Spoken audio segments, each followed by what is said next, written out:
Hi friends, I am VB Kate. Welcome to my channel. Subscribe my channel and share this video to all friends. Today we are going to learn new text, The Alchemy of Nature. Unit number 3, text number 5, The Alchemy of Nature. This text is written by Raksha Bharadia. About the author, Raksha Bharadia is an Indian author and editor. She has published books like Me a Handbook for Life and All and Nothing. She has also edited and completed 13 titles of the Chicken Soups series for the Indian audience. She is the founder of relationship centered website called bonobology.com. To see a world in a grain of sand and a heaven in a wildflower, hold infinity in the palm of your hand and eternity in an hour. William Blake म्हणत आहेत, एका वाळूच्या कणात साऱ्या विश्वाचे दर्शन होते आणि एका रानटी फुलातही स्वर्गाचा आभास होतो. हातांची इवलीशी ओंजळ अमर्याद आहे असे वाटते आणि एक तासही शाश्वत काळाप्रमाणे भासतो. We instinctively turn to outdoor activities and nature has a way of relaxing and enhancing our well-being. Nature soothes and nurtures, nature fulfills and motivates, nature whispers and commands. स्वतःला ताजेतवाने करण्यासाठी, निवांतपणासाठी किंवा प्रकृतीच्या स्वास्थ्यासाठी आपण अगदी सहज स्वतःला निसर्गाच्या सान्निध्यात रमवतो. बाहेरच्या रम्य वातावरणातून ऊर्जा मिळवतो. निसर्ग आपल्याला दिलासा देतो, खुलवतो, फुलवतो, आपल्या गरजा पूर्ण करीत असतो. तसेच आपल्याला स्फूर्ती देत असतो. निसर्ग आपल्याशी हितगुज करतो आणि आज्ञाही करतो. Are you listening? कधी ऐकल्यात त्या तुम्ही? When I do it leaves me in a complete awe. मी ते किंवा निसर्गाचं सांगणं जेव्हा ऐकते तेव्हा स्तिमित होते. We have a hibiscus plant in our garden. Every fortnight a flower blooms on it. A big bright and tender. Through the day it smiles with the sun and dances with the wind. But as evening approaches it starts wilting. The morning after it withers completely, and by evening it falls and becomes one with the earth again.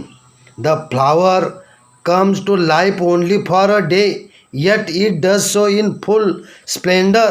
What if we too lived our life, however short, to its fullest? आमच्या बागेत एक जास्वंदीचं झाड आहे. दर 15 त्याला एक फूल येते. मोठे तजेलदार आणि नाजूकसे. सूर्यकिरणामध्ये ते दिवसभर खुलून हसते आणि वाऱ्याबरोबर डोलते. पण जसजशी सायंकाळ होत जाते तसे ते कोमेजू लागते. दुसऱ्या दिवशी सकाळी ते अगदी सुकून जाते. संध्याकाळपर्यंत गळून पडते आणि पुन्हा मातीत मिसळून जाते. ते फूल फक्त 1 दिवसाचं आयुष्य घेऊन येते, तरीही ते पूर्ण चैतन्याने बहरलेले असते. आपणही आपले आयुष्य कितीही छोटे असले तरी असेच परिपूर्णतेने जगायला हवे, नाही का? म्हणजे जगणं गरजेचं आहे. म्हणजे जास्वंदीच्या एका फुलाचं आयुष्य 1 दिवसाचं असतं, तरीसुद्धा ते आनंदानं डोलत असतं, आनंदानं वाऱ्याबरोबर नाचत असतं आणि शेवटी ते सायंकाळच्या वेळी त्याचं फूल कोमेजून खाली पडतं, मातीमध्ये मिक्स होतं. मात्र अशाच पद्धतीनं आपणसुद्धा आपलं आयुष्य परिपूर्णतेने जगायला हवे, नाही का? We went to a rocky beach and saw the spread of the majestic ocean and the rocks alongside, carved, sculpted, and shaped by the water. Water is so gentle, rock so hard, yet as the water flows over it every day, and for years the rocks gives in. It takes the shape that the water commands. Our problems are so colossal and we are so small, yet if we persist.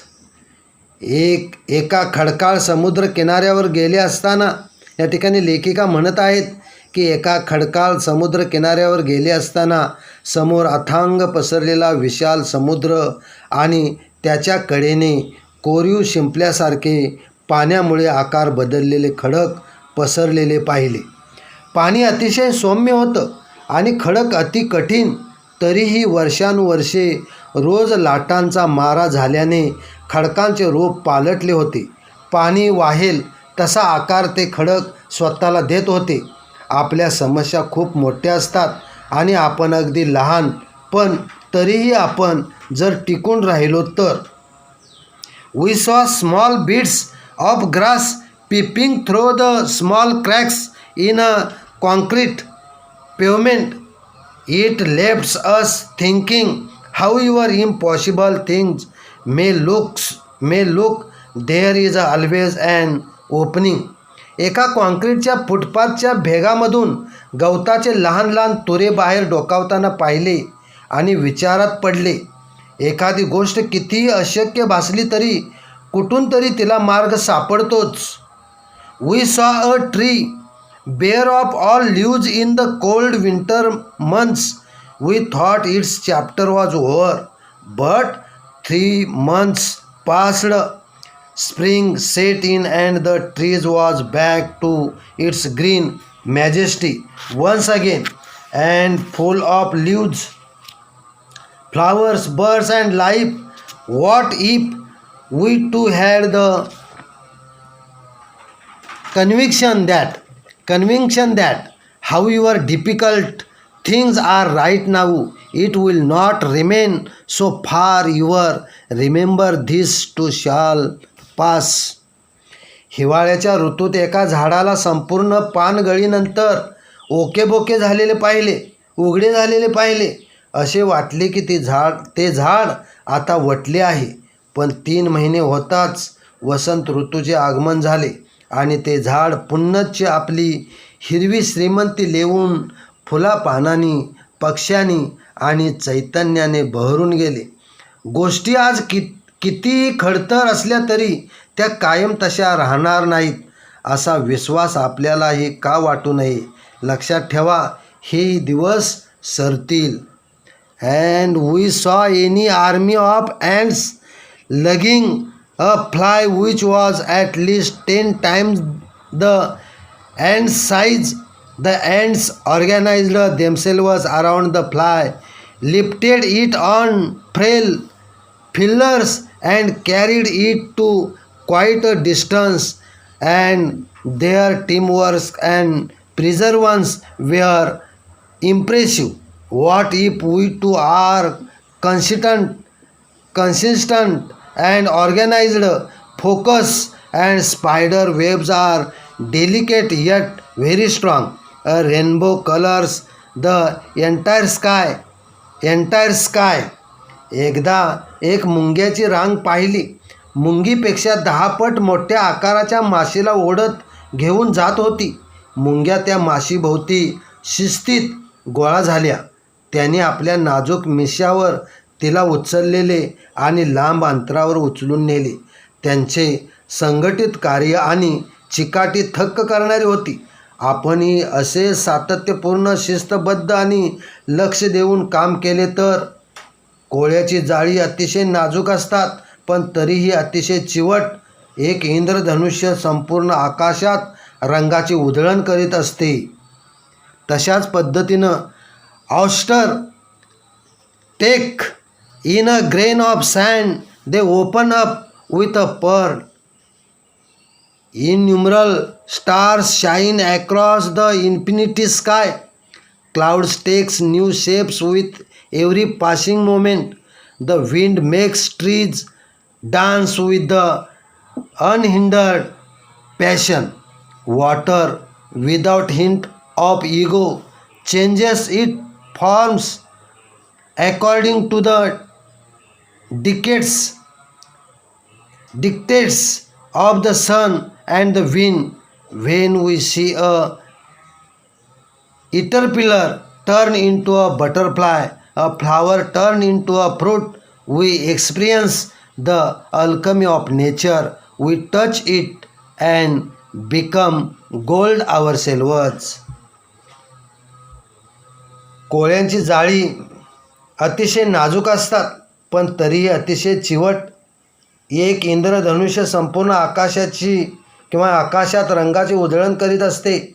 शिंपल्यातील Kalava एका वाळूच्या कणातून मोती तयार करतो. अगणित तारे असीम आकाशाला उजळून टाकतात. ढग तर क्षणाला वेगवेगळे आकार धारण करतात. वारा वृक्षांना बेफामपणे नाचवतो. पाणी कोणताही गर्व न बाळगता सूर्य व वारा म्हणेल आज्ञा देतील तसे आपले रूप बदलते. एका अळीचे सुंदर फुलपाखरात रूपांतर होते, तर फुलांचे फळात. ही सारी निसर्गाची किमया आपण अनुभवत असतो आणि तिच्या स्पर्शाने आपल्या जीवनाचे हे सोने होऊन जाते. Student friends, you write English workshop in your notebook. I am stop here. Thank you very much.